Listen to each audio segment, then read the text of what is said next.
Good evening, ladies and gentlemen. Jai Hind.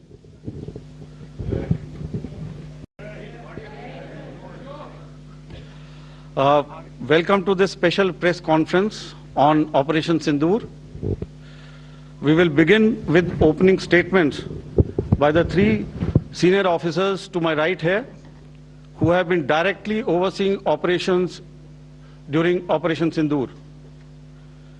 We have Lieutenant General Rajiv Ghai, Director General Military Operations, who will cover the aspects related to land domain.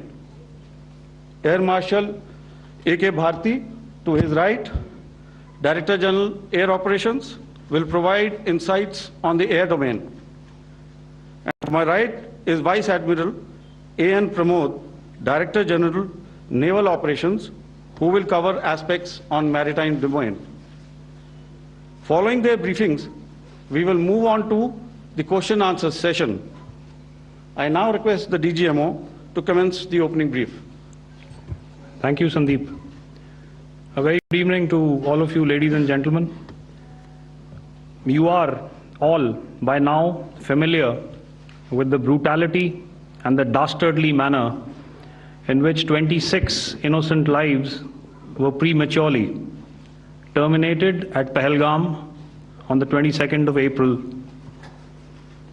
When you combine those horrific scenes and the pain of the families that the nation witnessed with numerous other recent terrorist strikes on our armed forces and defenseless civilians, we knew that the time had arrived to make yet another compelling statement of our resolve as a nation. Operation Sindoor was conceptualized with a clear military aim to punish the perpetrators and planners of terror and to destroy their terror infrastructure. What I do not state here, of course, is the often stated determination of India and its intolerance to terror. It set into motion a very diligent and microscopic scarring of the terror landscape across the borders and the identification of terror camps and training sites. The locations that emerged were numerous, but as we deliberated more, we realized that some of these terror hubs were now bereft of any presence and had preemptively been vacated, fearing retribution from us. There was also a term of reference and our own binding, self-imposed restriction to target only terrorists and thus prevent collateral damage. There were 9 camps that you are now all familiar with, which were confirmed by our various intelligence agencies to be inhabited.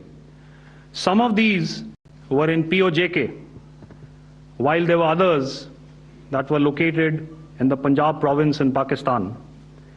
Nefarious places such as Muridke, the hub center of the Lashkar-e-Taiba, has over the years bred infamous characters such as Ajmal Kasab and the likes of David Headley. What followed was a careful scrutiny of each of these sinister locations, their layout, configuration, even the type of construction in each structure, and the terrain obtained around these.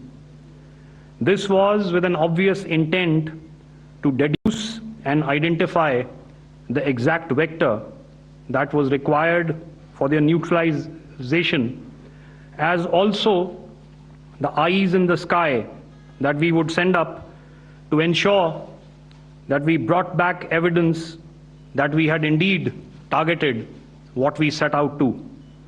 The precise images of these engagements on that fateful and historical night have already been showcased during the first press statement on the 7th of May that was helmed by our Foreign Secretary. I have no doubt in my mind that we achieved total surprise, and those strikes across those 9 terror hubs left more than 100 terrorists killed, including high-value targets such as Yusuf Azhar, Abdul Malik Rauf, and Mudassir Ahmed, that were involved in the hijack of IC-814 and the Pulwama blast. The line of control was also violated soon after by Pakistan, and the erratic and rattled response of our enemy was apparent from the number of civilians, inhabited villages, and religious sites such as Gurudwaras that were unfortunately hit by them, leading to a sad loss of lives. The Indian Air Force played a major part in these strikes by engaging some of these camps, and the Indian Navy provided wherewithal in terms of precision munitions. The Indian Air Force obviously had their assets up in the sky, and I will here request Air Marshal Bharti, the Director General of Air Operations, to detail for you the methodology that the men in blue adopted to successfully manifest this mission. Thank you, Rajiv. A very good evening, ladies and gentlemen. It indeed is a difficult time that we have to come here like this and brief you. We could have done without this, but we had no choice. As the DGMO has detailed, the event was precipitated by the dastardly act at Pahalgam. The sequence of events have already been detailed. We carefully selected the targets, and out of the 9 selected targets, the target systems that were given to the Indian Air Force were the notorious training camps at Bhavalpur and Muridke, these being further from the international boundary. Through critical target system analysis, we analyzed what was to be done to annihilate these targets and plan to engage these targets with precision air-to-surface guided munitions so as to avoid collateral damage. The modalities of planning process I will not go through at this instant. However, what I would like to show you is the results that we achieved through our targeted airstrikes. Could I have the second slide, please?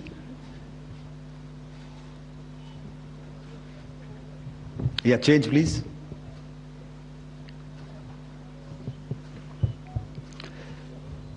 Okay. This is what the terror infra at Muridke looks like. If you see, north is as indicated, and to the right is east, where the international boundary lies. Could we have the next slide, please?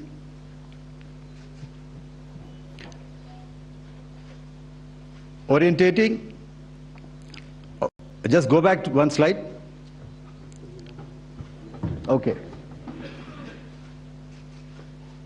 Please have a look at this red building, the series of buildings out here, and this empty ground. Next. If you relate, the empty ground is here, and you see this is the first weapon that is impacting. This is the impact point number 1 on Muridke training camp with our precision guided weapons on early morning 7th. Next, please. Keep your eyes glued for the second weapon coming in and the second impact on the selected target point. Next slide, please.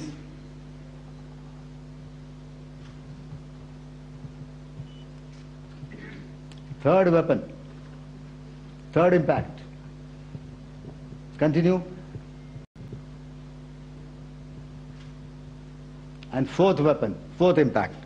So through these targeted and precision targeting, we addressed the target at Murid Cave, which was the terrain infrastructure. Can you hear me? All right. Okay, I'll come closer to the mic. Now we go to the next target, which is the Bhavalpur training camp. Next slide, please. Okay, just wait. So the effect, if you see, the impact point, if I can point out, this is the impact point. The ammunition has gone through the roof and it has created a blast inside, the photographs of which you would have, all of you would have seen. And the red building, after that there was this double-story building. It has been completely decimated by precision targeting. Next, please. The target system, which was in the north, a series of buildings. I will show you how it looked. Next. Completely destroyed by our precision targeting. Next. Now coming to Bhavalpur, this is the target complex that we are dealing with, a fairly large target complex. So we had to carefully choose the points that we needed to address, which were high value and which would meet our stated objectives of eliminating the terrorists. I would like to draw your attention to this red canopy, and in relation to that I would cover the targets. One target system is a series of buildings here, other one here, and other one out here. Next slide, please. This is how it looked before, and this is how the building looked after the impact of the weapon, and orientation in relation to this red canopy you can see here. Next, please. Before, next, and after. The roofs have completely collapsed. Next. This is the target system. Next. Precision targeting, and we have achieved our objectives here. Next. All right, so that was what we did on the 7th. Our objective was to address these two terrorist camps, and that we did with precision. And thereafter, we maintained a robust air defense posture, because remember, our objective was to target the terrorists and terrorist infrastructure, not any other infrastructure, not the Pakistani military, not the Pakistani any other infrastructure. So that is what we have maintained on the 7th of May. However, what we saw in the evening of 7th of May, we were saturated with a raid of Pakistani unmanned aerial vehicles and small drones. And these came in waves in our civilian areas, over our military installations, and all of them were successfully intercepted. Few of them did manage to land. However, there was not much damage that they did. And we have our robust counter-US hard kill and soft kill systems which did the job. However, the difference here was that we had targeted the terrorists. The adversary now has targeted our civilians and the military infrastructure. So it had to be responded to. So in a quick and calibrated response, that very night, we struck their radar installations at Lahore and close to Gujranwala, the LYT installation, to indicate to him that we are ready, yet we do not want to escalate. Our fight was with the terrorists and not with the Pakistani military establishment. Thank you. Thank you, Air Marshal Bharti. So, ladies and gentlemen, he's outlined operations not only on the night of 6th and 7th of May, when Operation Sindoor commenced, but also on the subsequent night, Being well aware and familiar with the congenital and impulsive nature of our adversary, and even though we did attempt to reach out and communicate our compulsions to strike at the heart of terror to my counterpart in the immediate wake of Operation Sindoor, the request was brusquely turned down, with an intimation that a severe response was inevitable and in the offing. We were, of course, prepared. Operations on the 7th and the 8th, Air Marshal Bharti spoken about. On the night of 8th and 9th of May, they flew drones and aircrafts into our airspace all across the borders and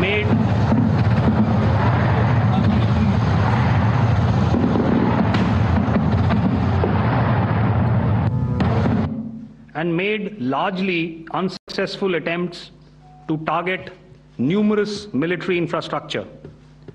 Violations on the line of control by Pakistan also commenced yet again and precipitated into fierce arty engagements.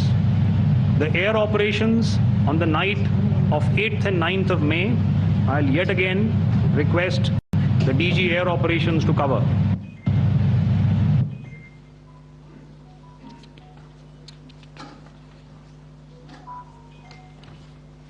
So I just covered what happened on the night of 7th and 8th. What we found that on the night of 8th and 9th, starting as early as 22:30 hours, our cities had a mass raid of drones, unmanned aerial vehicles, UCAVs, starting right from Srinagar, going down right up to Nalia. It was a mass raid in waves, and it was relentless.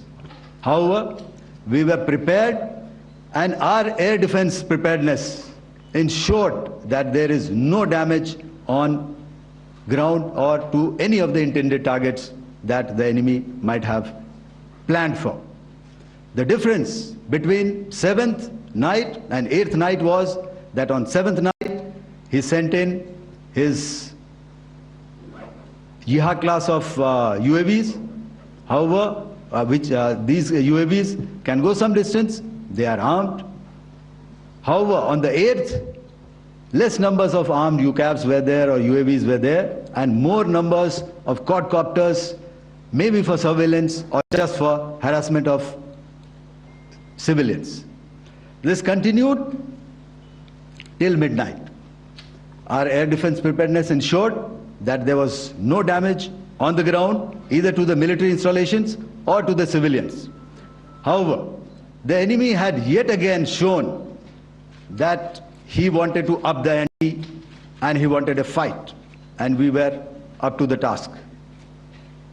In a measured and calibrated response, we once again targeted his military installations, which included his SAM sites at Malirkant. This also included his surveillance radar sites at Lahore and close to Gujranwala. These were suitably addressed, and thereafter his drone attacks continued even till morning, which we countered, and during the daytime there was some respite. Here I would like to bring out another aspect. What we found was that while the drone attacks were being launched from somewhere close to Lahore, enemy had allowed his civilian aircraft to also continue to fly out of Lahore. Not only his own aircraft, but international passenger aircraft, which is quite insensitive, and we had to exercise extreme caution, even at the cost of some tactical disadvantage, to ensure that there is no damage to any of the civilian aircraft. And this was also brought out in our press briefing during the day. So I will now hand over to my colleague to cover the events of 9th onwards. On land, we also undertook certain measures such as deployment of air defense and electronic warfare assets to establish an integrated grid with the Indian Air Force, and I have seen and heard some of you wax eloquent about the benefits of such an architecture when it comes to negating and combating air intrusions. We also carried out deployment to include movement of our forces in the land, sea, and air domains. The night of the 9th and the 10th of May saw similar intrusions by drones and aircrafts, and this time there was a concerted effort to target airfields and some very, very important logistic installations, albeit yet again unsuccessful and denied gallantly and efficiently, I must say, by the integrated Indian Air Force and Indian Army Air Defense. We further strengthened our deployment and also initiated some pressure points to send a very clear and unambiguous message to the other side to desist from any misadventures on land. Some of the airfields and dumps saw repeated attacks in waves from the air. All were thwarted. The Pakistan Army has reported to have lost approximately 35 to 40 personnel in artillery and small arms firing on the line of control between the 7th and the 10th of May. What the other side had probably also not reckoned with was the speedy and precise turnaround and hit back by the Indian Air Force. And I will yet again ask Air Marshal Bharti to speak about these significant and game-changing strikes. I will thereafter request Vice Admiral Pramod, my colleague and Director General of Naval Operations, to tell us about some very telling naval maneuvers in the Arabian Sea that exerted pressure on the night of 9th and 10th of May. Over to you, sir. Thank you. Commencing about 2000 hours, that is 8 p.m. local time, on 8th of May, several Pakistani unmanned aerial systems, drones, combat vehicles attacked multiple IF bases. These included Jammu, Udhampur, Pathankot, Amritsar, Bhatinda, Nal, Dalhousie, Thois, Jaisalmer, Uttarlai, Falodi, Nalia. These were almost simultaneous and they came in waves. All our AD guns and other systems were waiting for them. All these waves were neutralized by our trained crew using the air defense systems that they have, and also some of them were utilized using our legacy systems like Pechoras and IF Summer, which we have recently acquired, and some were neutralized by the Garud snipers. There was no damage on ground from these incursions and these mass raids, if I could call them, from the Pakistani side. However, following these relentless attacks on our air bases, on our forward positions, and on our civilian targets, this was time to convey some message to our adversaries. And therefore, a decision was taken to strike where it would hurt. And towards that coordinated, calibrated attack, we struck his air bases, command centers, military infrastructure, air defense systems across the entire Western Front. The bases we struck include Chaklala, Rafiki, and mind you, Chaklala is Islamabad. Rahim Yar Khan, Sakar, sending a clear message that aggression will not be tolerated. This was followed by strikes at Sargoda, Bholari, Jacobabad. We also struck the C2 centers at Murid, the UAE complex at Murid, Rafiki, radar at Chunia, which I will show you, Rahimyar Khan airfield, and the unmanned combat aerial vehicle hangar at Sakar. I would like to reiterate here that we have the capability to target every system at these bases and more. However, it was only a measured response to instill good wisdom to our adversary to refrain from further escalation. IF response was directed only at military installations, avoiding civilian and collateral damage. I would now like to show you some of the effects that have been achieved as a result of our air operation.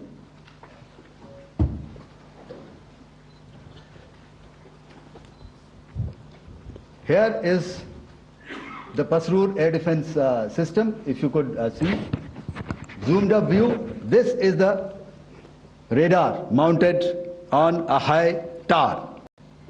And after the strike,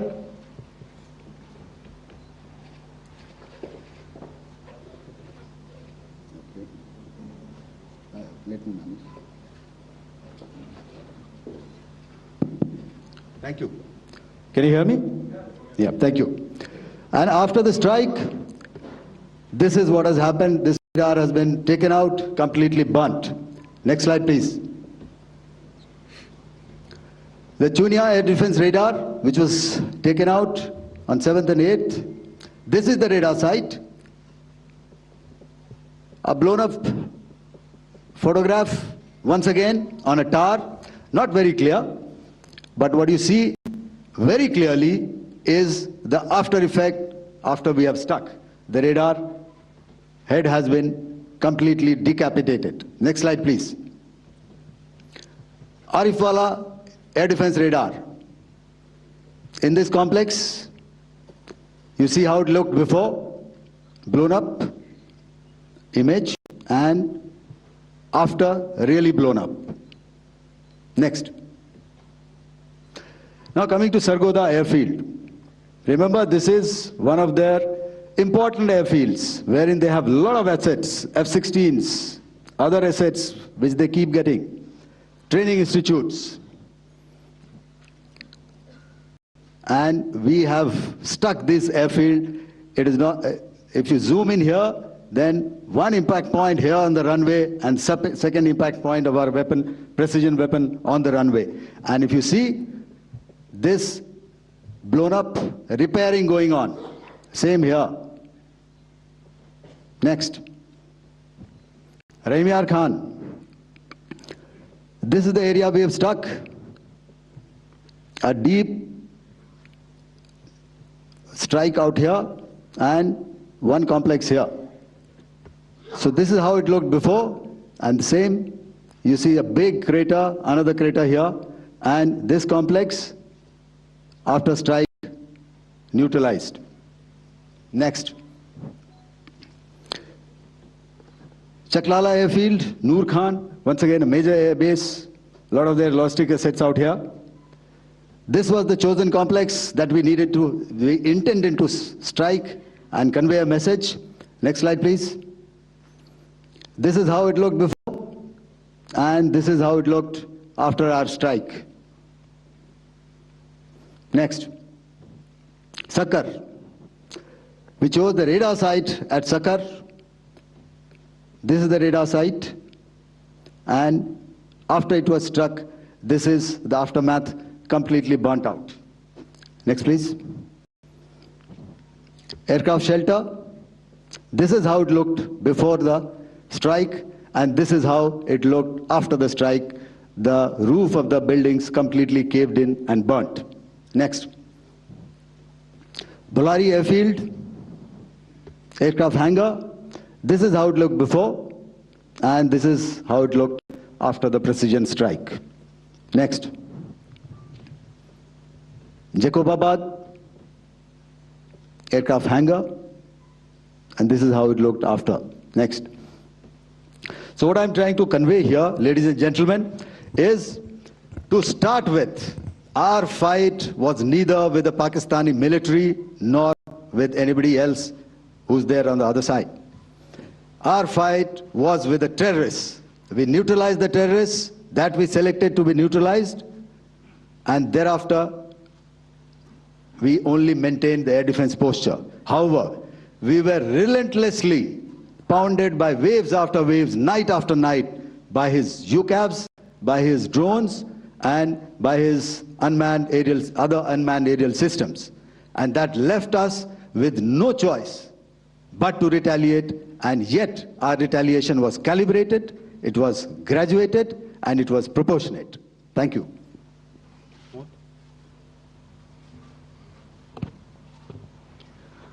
Good evening, ladies and gentlemen.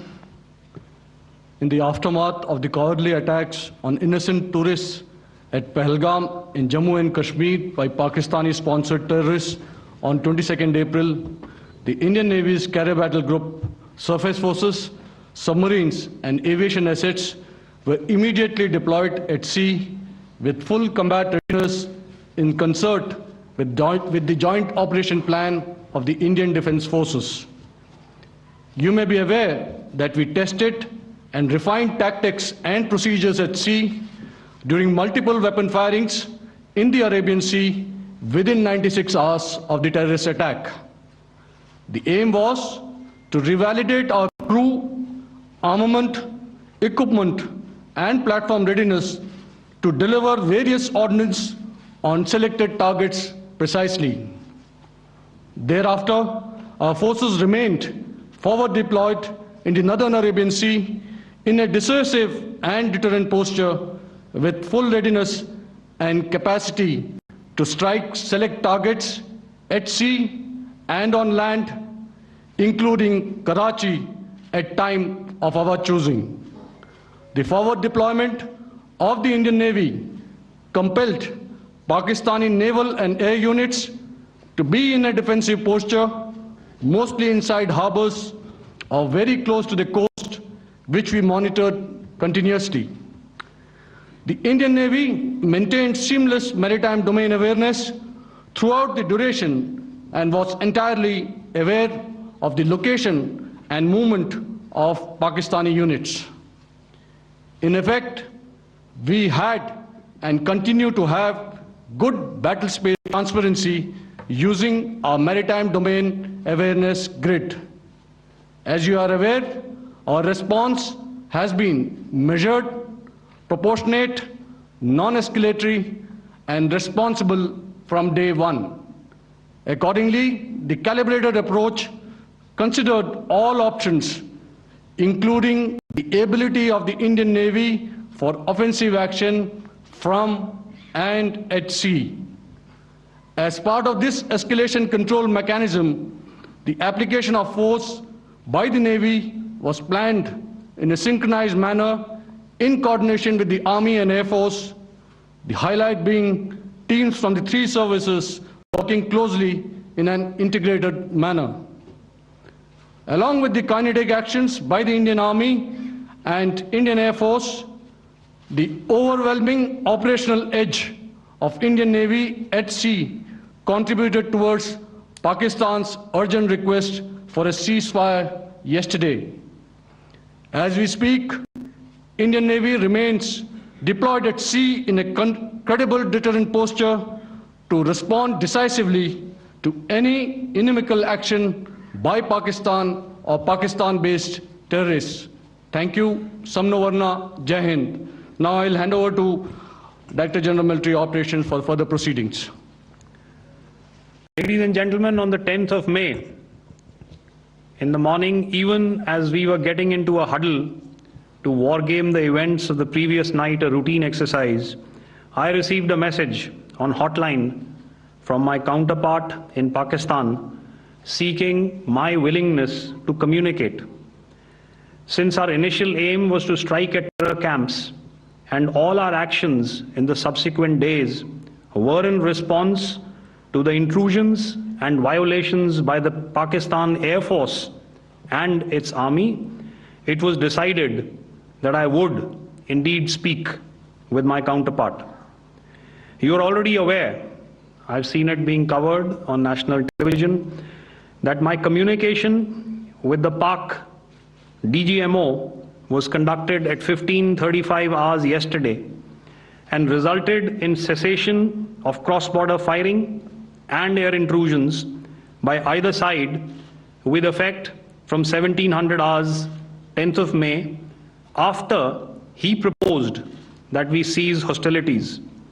We also decided to further speak on the 12th of May, that's tomorrow, at 1200 hours, to discuss the modalities that would enable the longevity of this understanding. However, disappointingly, and must I add, expectedly, it took only a couple of hours for the Pakistan Army to violate these arrangements by cross-border and across the line of control firing, followed by drone intrusions across the expanse of the Western Front through last night and in the early hours of the morning today. These violations were responded to robustly and dealt with as they must be. We have earlier today sent another hotline message to my counterpart highlighting these violations of the understanding between the DGMOs on the 10th of May and our firm and clear intent to respond to these fiercely and punitively, if repeated tonight, subsequently, or later. In this regard, I must inform all of you that the Chief of Army Staff has earlier today conducted a security review and has granted full authority to our Army commanders for counter actions in the kinetic domain in case of any violation by Pakistan. In the end, I pay my solemn homage to my 5 fallen colleagues and brothers from the armed forces and civilians who have tragically lost their lives in Operation Sindoor. Our hearts go out to the bereaved families, and we express our solidarity to them in this lifetime and beyond, at this grave juncture in their lives. Their sacrifices shall always be remembered and spoken of in glowing terms by a grateful nation. We have thus far, ladies and gentlemen, exercised, and my colleague Pramod highlighted this, immense restraint, and our actions have been focused, measured, and non-escalatory. However, any threat to the sovereignty, territorial integrity, and safety of our citizens will be met with decisive force. Jai Hind. Okay, ladies and gentlemen, we are now open for questions. All right, now since I would not know all of you, I would expect you to please raise the placard or your hand, and once I indicate, I expect you to please give out your name and the media group that you belong to. Keep your questions short so that we can take as many questions as possible. Also, ladies and gentlemen, kindly bear in mind that confidential aspects may not be answered by the 3 DGMOs. Right. I've got a lot of hands there. Let me start from the left. Left foot always in front when we start marching. So here we have to the left, okay. Yeah, 238. Hello. So this is Manas Pratimhuyan from PTI, Press Trust of India. So the understanding that was reached yesterday on stopping the military operations and actions, was it for just 3 days? And what would be the cost escalation if there is violation of this understanding by the Pakistani side? And my subsequent question would be that we have a kind of ceasefire agreement with Pakistan that was finalized in 2003. So will there be some kind of similarities in frameworks between the two kind of understandings, 2003 ceasefire agreement and the current understanding on stopping military operations? And again, what are the cost that will be incurring on Pakistan if Pakistan again resorts to this kind of terrorist activities, because we have made it very clear that the cost will be very high. So I would like to have your thoughts on it. Okay, so I'll answer the latter part of the question first. I also want to add that while the initial ceasefire agreement, as you correctly pointed out, is of the 2003 vintage, but I must remind you that in 2021, in the month of February, and this was then when the crisis in eastern Ladakh was also on, the two DGMOs had spoken and arrived at a ceasefire understanding that lasted right up until this unfortunate attack at Pahalgam. Once our Foreign Secretary had announced the decisions of the CCS in the immediate wake of that attack, he had announced certain measures, and then of course Pakistan had in turn made its own announcements. Since then, there have been certain violations of this ceasefire understanding, and of course after the 7th of May, like I pointed out during my statement, that there have been numerous violations on the line of control especially, and of course along the international boundary by the Pakistan Army and the Pakistan Air Force. This understanding that we spoke about yesterday, no, it was not for 3 days. It was first to stop aggressive and hostile activities immediately, let that order and direction settle down for about 36 hours, and thereafter discuss modalities, like I said, to ensure its longevity. That is tomorrow on the 12th of May. But unfortunately, we had a violation starting at approximately 1900 hours last night.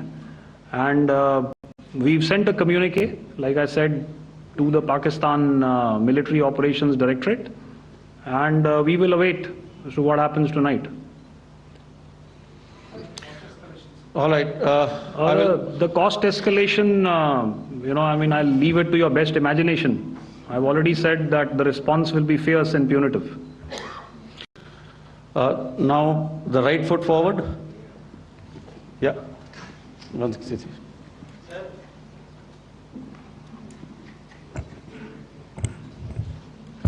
Sir, I am Ajit Dubey from ANI, sir.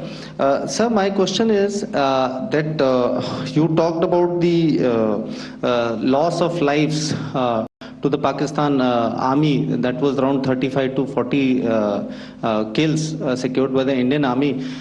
Sir, can you tell us what would be the total loss of life to the Pakistan Army in both Army and Air Force attacks, sir? And how good was the performance of the BrahMos, Scalp and the S-400 during the operations? And sir, since we have just one line. No multiple questions, please. Sir, all right. And since sir, we have achieved such a spectacular, we have made good achievements in this entire operation, can we say that we have emerged victorious, or we have a big upper hand over the Pakistanis in this entire conflict? Thank you very much, sir. So I'll answer the question about the loss of lives on the other side. Of course, there are various means to ascertain that number. There is information from various agencies that come in. There are, of course, on the line of control, other ways to find out as to what has been the effect of what you are doing there in ceasefire violations. So therefore, I mentioned 35 to 40 on the line of control, and please remember that once Operation Sindoor was launched, the responses of the Pakistan Army were also on Indian Army or the Indian Armed Forces infrastructure. Let me put it that way. So that's why I did not cover casualties of the Pakistan Army, at least in the initial phases of battle, because those were not our targets. Our targets were terror-oriented, and of course later, once they launched air intrusions and air operations on our infrastructure, we've used heavier weapons, and of course there would have been casualties, but those are still being assessed. The effects of the weapons that you mentioned, I will request Air Marshal Bharti to apprise all of you about those. Good evening, Mr. Sujit. How are you? Ajit. Okay, we're meeting after some time.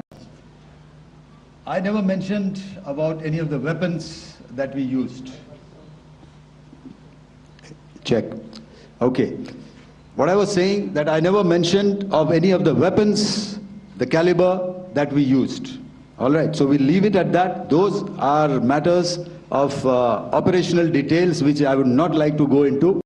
But suffice to say that whatever methods and whatever means we have chosen, it had the desired effects on the enemy targets. How many casualties? How many injuries? Well, to start with, our aim was not to inflict casualties, but in case there have been, it is for them to count. Our job is to hit the target, not to count the body bags. And the last part of your question, I wonder if you read out the tweet on ADG-PI at midnight once we'd done what we had to in Operation Sindoor. And that's credit to my friend here on the left. Justice has been served, Ajit. That is all that I will say.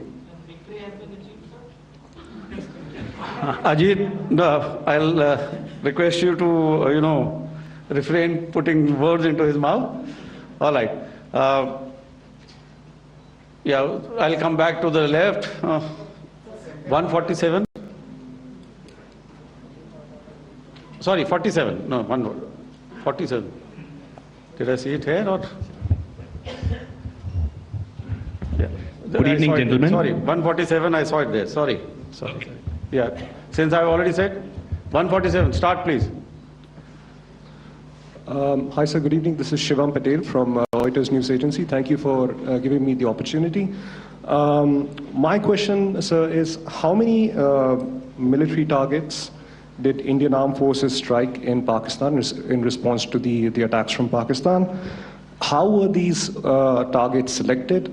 And how many troop casualties have been there in total on both sides, if you can give details? I'm sorry, where are you? I haven't spotted his... He's to the right. Okay. Can you just repeat that for me, please? Sure, sir. So my name is Shivam Patel. I'm from Reuters News Agency.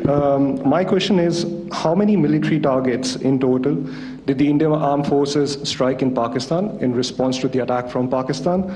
How were these targets selected? And how many troop casualties have been there on both sides, if you can? So you're speaking of the targets that I mentioned in the wake of the attack at Pahalgam, right? Military targets, sir, after response. Yeah, I think it's amply clear to everybody here that the Pakistan Army has not crossed the international boundary, neither in the plain sector nor on the line of control.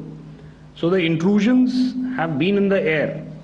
There have been certain attempts on the line of control when ceasefire violations have been on to try and infiltrate and carry out and perpetrate activities that we are all very well familiar with. Whether these are by terrorists or by the Pakistan Army or its special forces and commandos is difficult to say, but each of these have been effectively thwarted. So therefore, as far as engagements of military targets on the other side is concerned, I thought Air Marshal Bharti covered those very well and in detail, and he also mentioned as to how they went about targeting those. I think those images were very clear and very, very graphic in telling us as to what we needed to hit. And you'll remember right at the outset I said that we even went into what was the construction in each of these locations, and therefore decided on the vector that had to be utilized. May I? Please. Okay, if I could add to what the DGMO has said, I have already detailed the targets. Now, whether it is X numbers or Y numbers is that is immaterial. And what damage have we inflicted? You have seen. What are the casualties on the other side? As I said, that is for them to count. As far as we are concerned, from the air defense side, if they had a choice, they would have definitely come in. They are fighters, the more numbers of UCAVs. It is not that they did not intend to come in. It is only that our robust AD posture prevented them from coming in. So that must be known, and that must be realized by all the audience here. Yeah, I'll come to the left now, 24.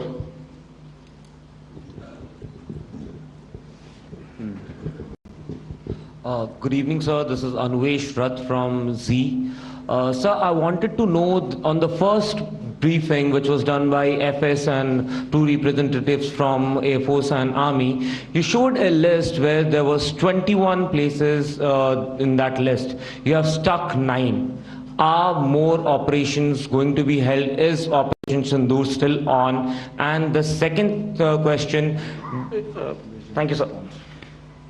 Thank you so much. And also, I want to congratulate all three of you for a fantastic operation that you guys have done. Thank you so much. Thank you so much for that one question. Yeah. Sir, the question. Unfortunately, Rath, is that your name? I'm sorry. You know, as far as operational details are concerned, I am not in a position to share those right now. But I think I'll take a cue from Pramod. You know, he said towards the end that the Indian Navy is still in a posture that is deterrent.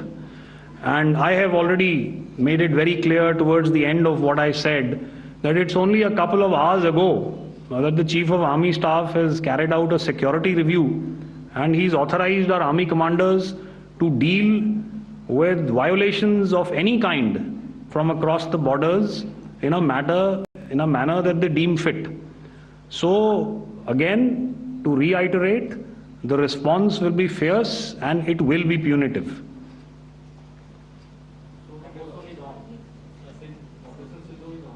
Yes. 163. I'll go back this side now. Yeah, 255. She said middle wale kya karenge, so 255. Oh, sorry. Good evening, sir. I'm Shailesh from National Defense. Please allow me, first of all, to pay my gratitude for protecting us Indians. Thank you very much. Sir, since the enemy has been talking about taking down our aerial platforms, it would be deemed fit in case we can reveal that we have taken down their fighter jets. What could be the number?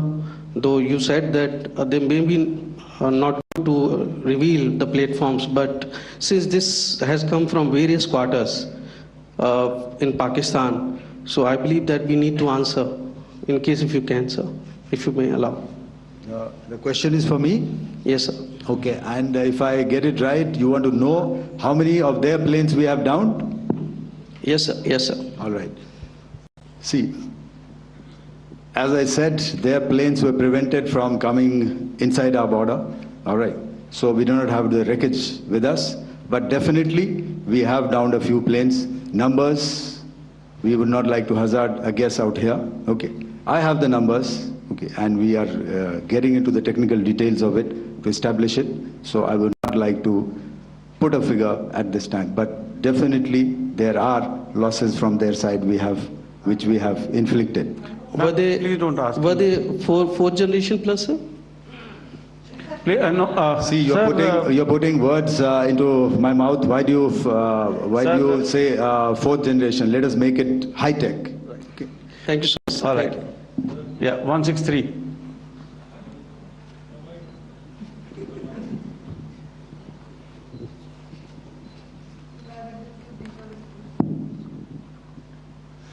Sir मैं मंजीत नेगी हूँ आज तक से। मेरा सवाल ये है कि इस पूरे ऑपरेशन में जो आतंकी ठिकानों को निशाना बनाया गया, क्या नंबर्स कुछ बता सकते हैं कितने आतंकी मारे गए? कुछ नाम सरकार मतलब कुछ नाम मीडिया में आए भी हैं जो बड़े उसके मास्टरमाइंड थे। और एक सवाल जो आज एयरफोर्स ने भी एक ट्वीट किया कि ऑपरेशन सिंदूर अभी जारी है और सरकार की तरफ से भी कहा गया। और पिछली बार जब विदेश मंत्रालय की प्रेस कॉन्फ्रेंस पहली हुई थी उसमें वो लिस्ट दिखाई गई थी कि 21 टेरर कैंप आइडेंटिफाई किए गए हैं। तो क्या जो बाकी बचे हुए टेरर कैंप उन पर भी कार्रवाई होगी? और एक नंबर अगर आप बता पाएं कितने टेररिस्ट मारे गए? Sir, before you answer, sir, before you. Manjeet ji, 3 questions. The third one has just been asked here before. So 21 this thing. So I'll request the first to be answered so that we have more number of people who can ask. Manjeet, जब मैंने statement दिया तो मैंने शुरू में ही कहा कि जैसे ही ऑपरेशन सिंदूर कंसेप्चुअलाइज हुआ तो हमारा जो पीछे की कार्रवाई होती है स्पेड वर्क और टारगेट्स को आइडेंटिफाई और एनालाइज करने की कार्रवाई शुरू हो गई थी। मैंने जब स्टेटमेंट दिया तो मैंने बताया कि बहुत सारे थे, हमने 21 दिखाए होंगे और भी हैं, लेकिन वो लिस्ट फिल्टर करते करते 21 तक पहुंची। अब क्या आगे एंगेज किए जाएंगे? अगर जरूरत पड़ेगी तो जरूर एंगेज किए जाएंगे, लेकिन मैंने बताया कि इस समय जो इंट एजेंसीज ने हमें बताया कि फलाने कैंप में प्रेजेंस है, हमने उनको एंगेज किया। कुछ नाम मैंने लिए, कुछ नाम अभी पुख्ता किए जा रहे हैं। मैंने आपको बताया कि जो इंट एजेंसीज ने अभी तक असेसमेंट किया है उसमें उन्होंने कहा है कि तकरीबन 100 से ज़्यादा मारे गए हैं। और एक आज आपने तस्वीर भी देखी कि काफ़ी प्रोमिनेंट जो फ्यूनरल था, काफ़ी प्रोमिनेंट एक जो हस्ती हैं वो ऑर्गेनाइज कर रहे थे, और उस फ्यूनरल में और कौन कौन लोग अटेंड कर रहे थे वो तो आपने देखा ही। तो आप लोग सब समझदार हैं और मुझे ये कहने की ज़रूरत नहीं है कि इन लोगों को कहाँ से सपोर्ट मिल रहा है। अगर नहीं मिल रहा होता तो ऑपरेशन सिंदूर नहीं होता, तो उसी की वजह से है ये ऑपरेशन। तो मेरे ख्याल से मैंने आपके सारे सवालों का जवाब दे दिया।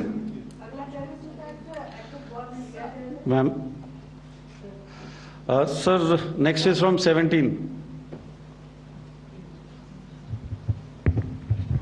सर मेरा नाम अंजू निर्वाण है, TV9 भारतवर्ष से। सर मेरा सवाल ये है कि ऑपरेशन सिंदूर में हमारी जो इंडियन नेवी है उसके बारे में सर थोड़ा सा बताएं कि किस तरह की उसकी भूमिका रही, क्योंकि हमने इस दौरान सर देखा कि बहुत सारी स्पेकुलेशन भी रही और ये बोला गया कि कराची तक हमारी नेवी ने ऑपरेशन किया है। तो सर इस पे थोड़ी सी क्लैरिटी चाहिए। और सर हमने कौन कौन से फाइटर एयरक्राफ्ट डाउन किए हैं, अगर उसका भी थोड़ा सा क्लैरिटी मिल जाए तो अच्छा रहेगा।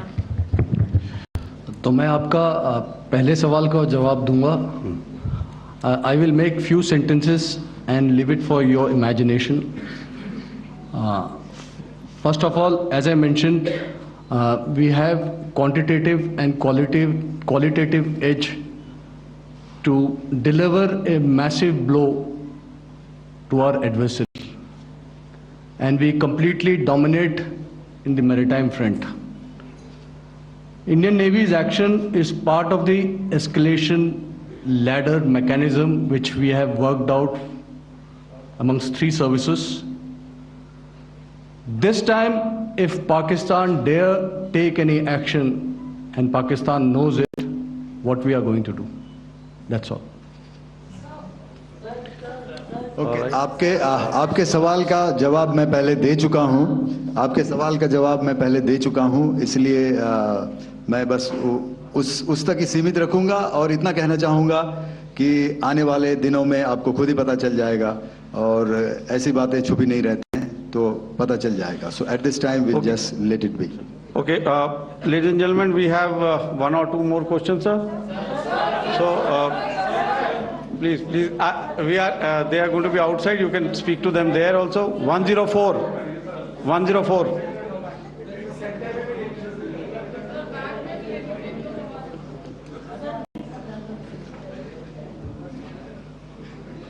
I think. Yeah, ask. Sir, Dinakar with the Hindu newspaper. Are you surprised that you got this question? No, sir. I'm waiting for the alert. Sir, can you give a number of assets we lost, because there's been a lot of speculation going on, international media writing a lot of things about our platforms, including Rafales. I mean, Pakistan claiming that Rafale has been downed, etc. Can you put that question to rest and clarify on that? I guess that question is for me. All right, I'm happy that you've asked this question. You know, we are in a combat scenario, and losses are a part of combat. The question that you must ask us, okay, and indeed that we must ask ourselves, you inclusive, is have we achieved our objectives? Have we achieved our objective of decimating that terrorist camp? And the answer is a thumping yes. And the results are for the whole world to see. As for the details, what could have been, how many numbers, which platform did we lose? You know, at this time, I would not like to comment on that, because we are still in a combat situation. And if I comment on anything, it will only be advantage adversary. So we don't want to give him any advantage at this stage. All I can say is that we have achieved our objectives that we selected, and all our pilots are back home. Thank you. Okay, hold, please don't, please be civil here. So we'll have 220 now. Sir, hello sir, this is Anita Chaudhary sir from Swadesh newspaper.